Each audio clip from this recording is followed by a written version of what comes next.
Ano bang ginagawa dyan? Anak, anong ginagawa mo dyan? Binalaga na ng tatay mo.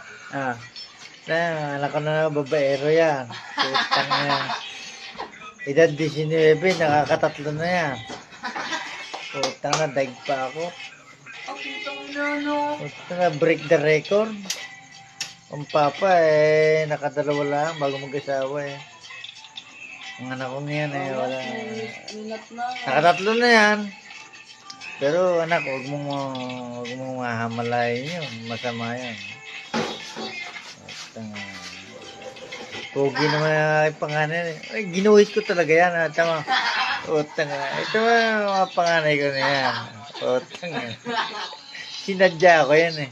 Siyempre, unang anak ko yan eh. Kaya yan talagang sinadya akong pagkakaguhit niya.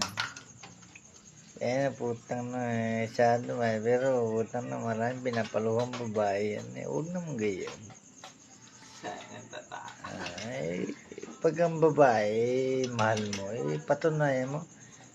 Ako nga ang mama mo, kahit ganyan-ganyan yan mahal ko yan hanggang ngayon tamo, hindi ko inihiwalayan yan.